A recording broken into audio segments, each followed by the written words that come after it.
lived in Georgia with my parents for my whole life. Then, one Friday evening while we were having dinner, Dad shared some really important news. He said, "My company offered me a really good job. They want me to be the boss for their work in Florida, in a place called Tampa. If I say yes, our family would move there together. The company will pay for moving, and they'll also help us buy a new house if we want." He then said the news surprised him a bit, but he wants us to think about it. He said we could see it as a fresh start since we haven't had a holiday for a while, especially not to Florida, so he thinks we should give it a try. Mom and I nodded and said, "Okay." Then Mom asked Dad, "How much time do you have to decide if you want the job?" He said 2 weeks, and if it's a yes, then however long it takes to buy a house in Tampa. We had another meeting where we all agreed to the idea of moving to Tampa, Florida. I could sense Dad's happiness because he really wanted this job. Shortly after, Mom and Dad arranged a visit to Tampa to explore potential houses. Typically, they spent long weekends there, returning on Mondays to update me on any properties they found interesting. Unfortunately, it took more than a month to find a good house, but it was worth waiting for. Mom and Dad brought me along for a second look to hear what I thought. The house had 4 bedrooms, an outside hot tub, and a double garage. The gardens weren't huge, but the back one was a bit bigger than the front. Inside it was modern, and the rooms were pretty big. Mom really liked the kitchen, which was twice as big as our current one. My mom is an excellent cook, and her food is the best I've ever had, even when eating out. I liked the house, and after some tough talking, Dad managed to buy it.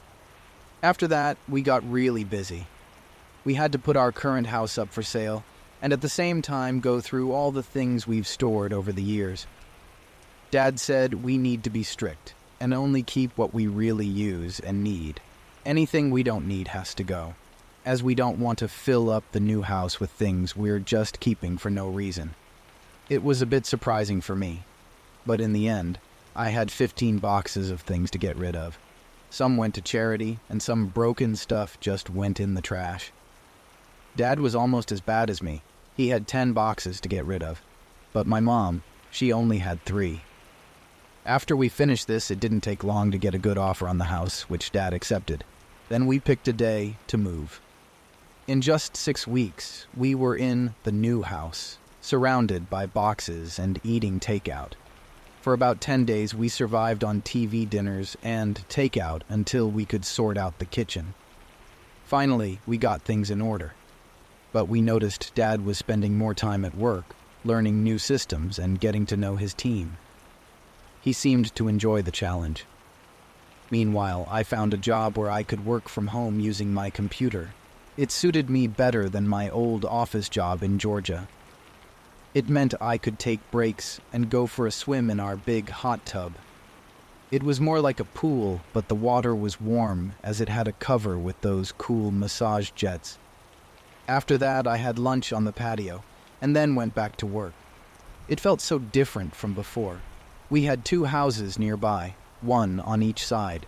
The house on our right was empty, and there was a sign in the front yard saying, "It's for sale." You could see through the windows that there was no furniture inside, and there were never any cars in the driveway. The house on our left was lived in, but the owner hadn't tried to talk to us since we moved in 2 weeks ago. We thought it was just a man living there because we saw him driving in and out in the early evening, but he never had anyone else in the car with him. I waved at him twice when he got out of his car, but he just stared at me for a bit too long and then looked away each time. Mom said some people are just strange, so not to worry much about it. There are folks who hear you say hi or see you wave, but choose to ignore you. Maybe it's how they were raised or part of their culture, where it's considered rude to say hi back on whatever planet he's from.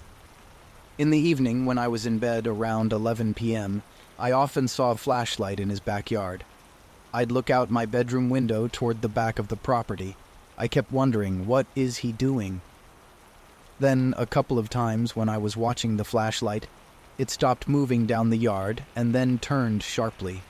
Then the light shone right at me through the window, and I quickly ducked and held my breath.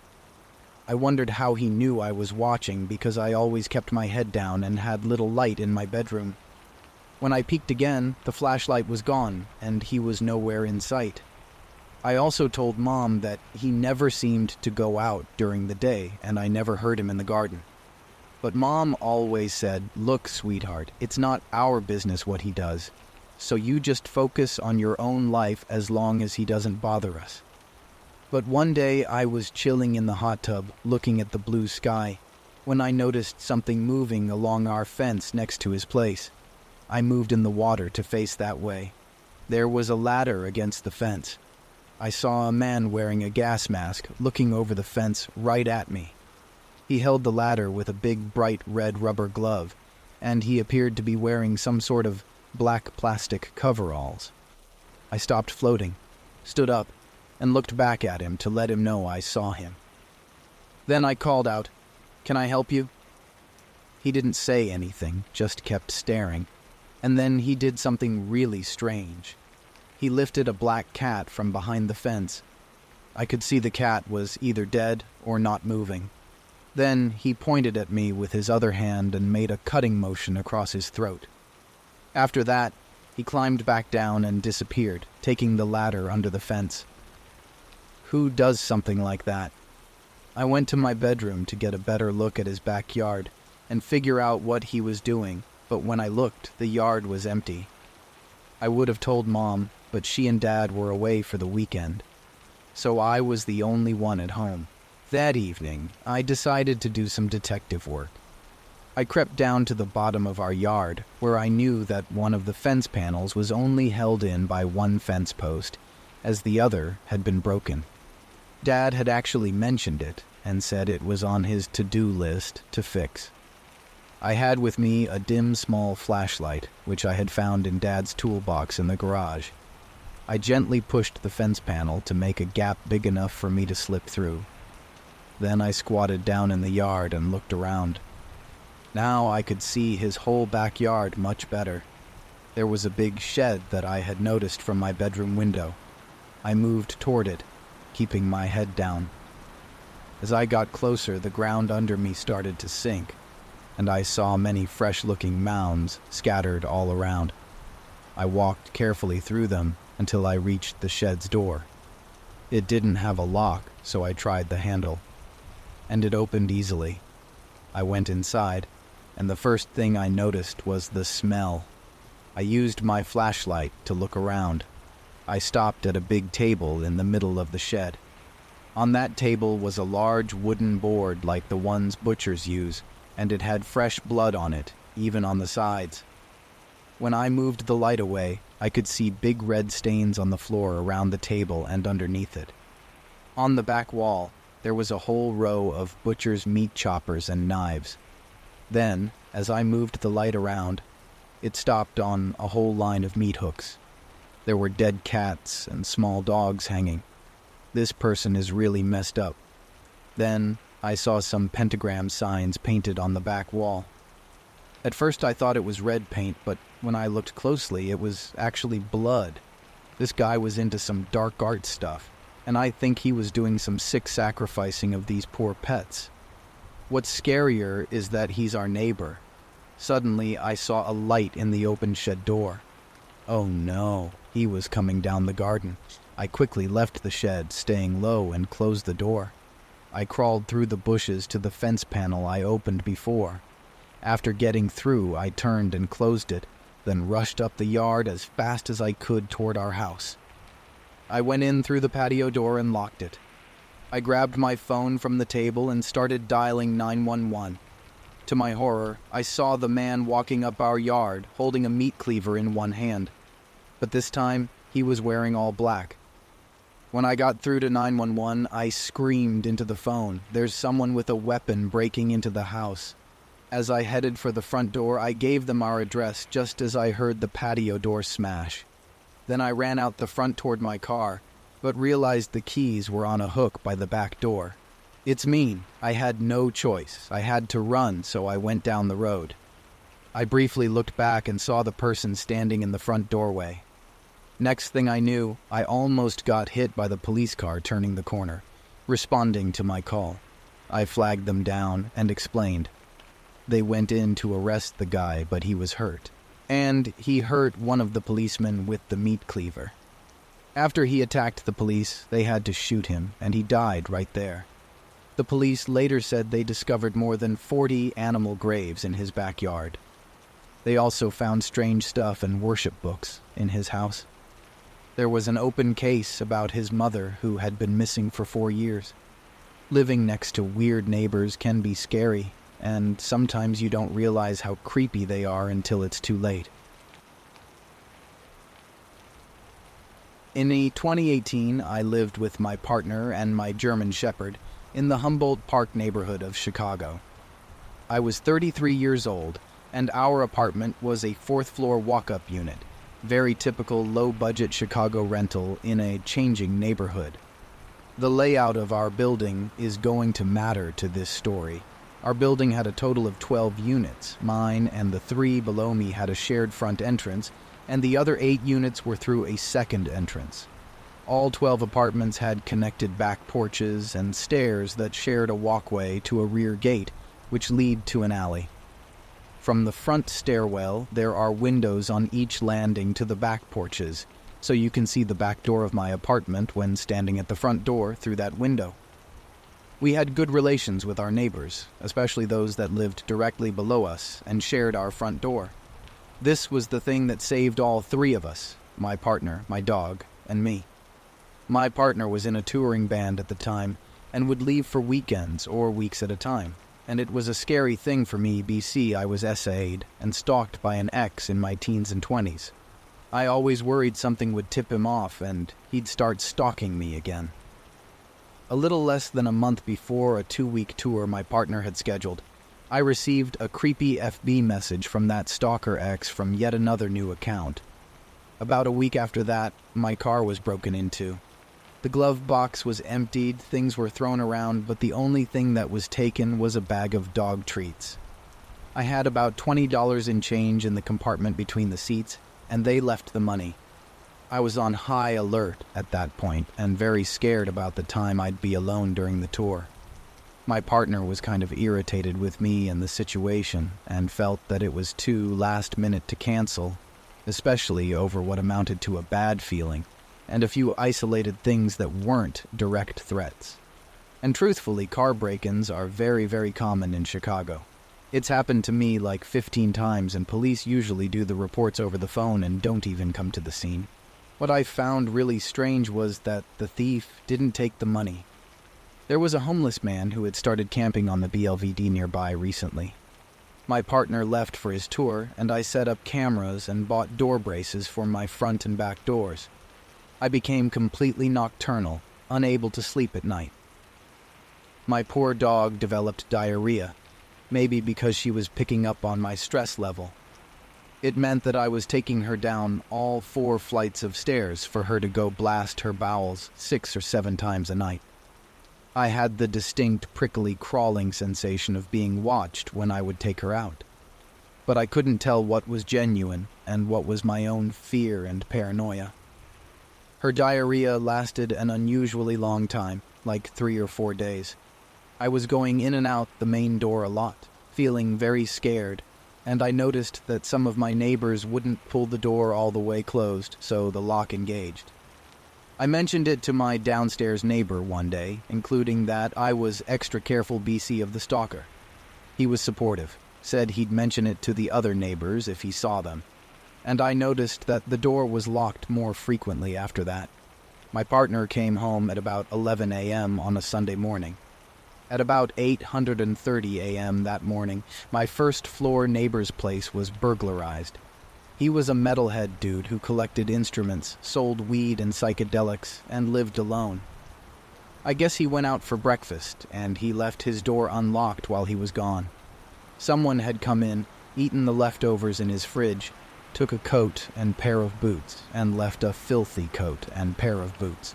Took his college diploma, but left $500 in the same cabinet. They left all the expensive musical instruments and mixing equipment, left the drugs, but did take a set of keys.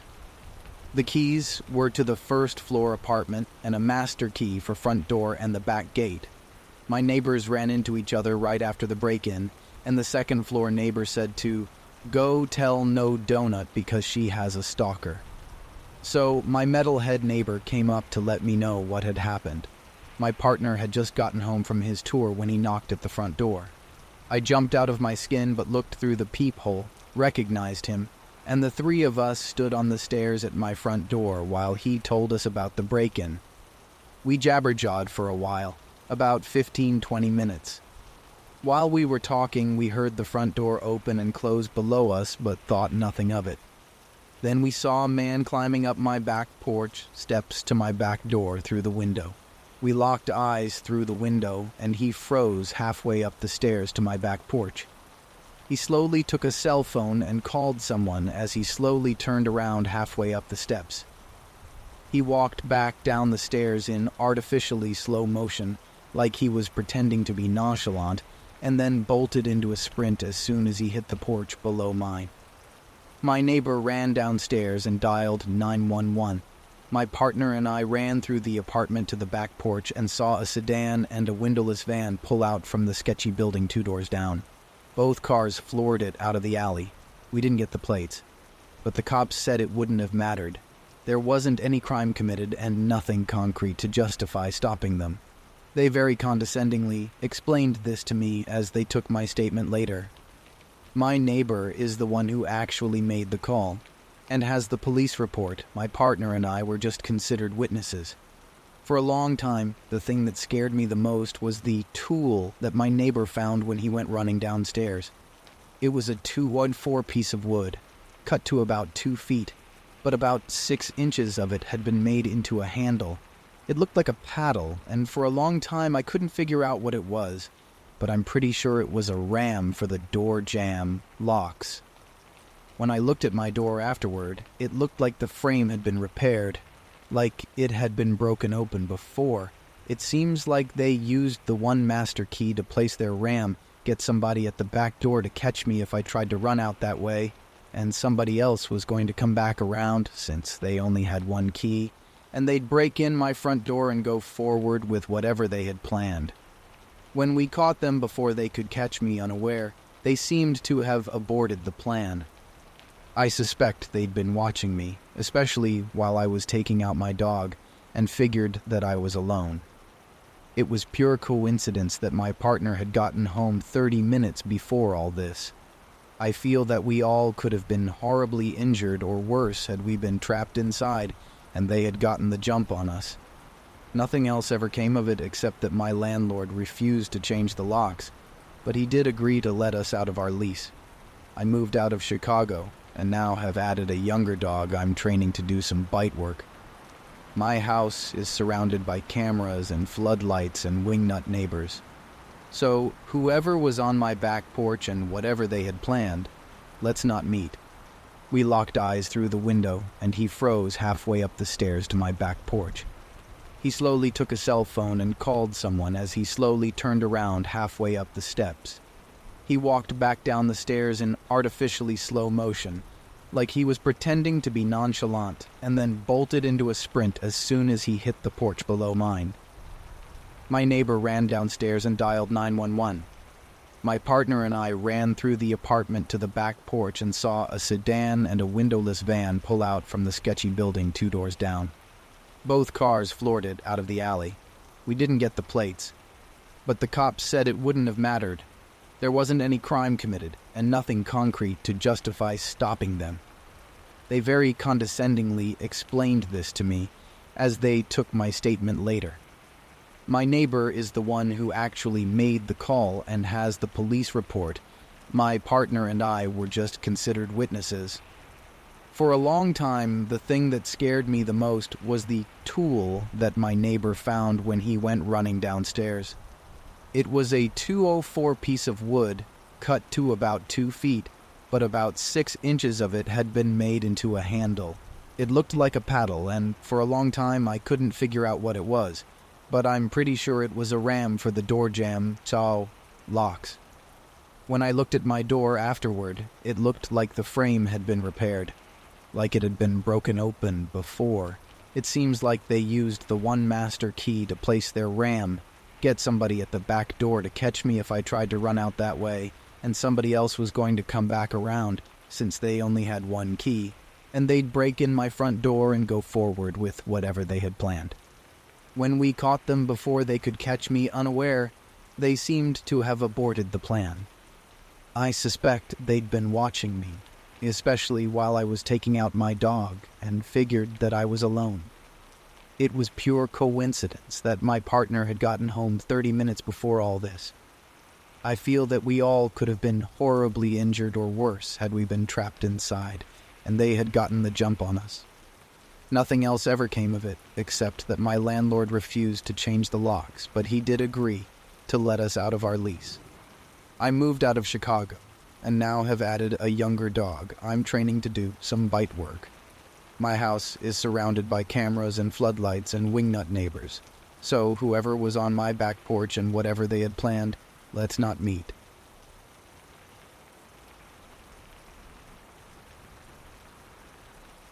When I was like 13 years old, my mother dragged my younger sister and I on a Disney cruise. I won't lie, at first I was extremely pissed about going, but it actually was cool. Something crazy happened to me while on the trip, though. One night, my mom and sister were annoying the hell out of me, and I told my mom that I was going to the top deck to just look around. She told me to be careful and to come back in 20 minutes. I told her that I would, and when I got up to the top deck, I walked over to the railing and was looking down at the black ocean that was being cut through by our huge ship. As I was looking down, I saw what looked like a man that appeared to have fallen or something.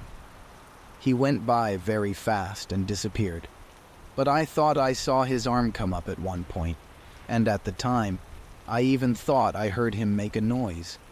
I saw his face for a split second, and he looked petrified, as I imagine you would be if you fell off a cruise ship, and I started freaking out. I ran over to a woman and man that were talking and playing cards at a table nearby. They were wearing the ship's employee clothing, and I told them what I just saw. They both took it very seriously, and the man called for help on his radio. I explained to more employees, including the captain, what I saw, and they did an emergency passenger welfare check.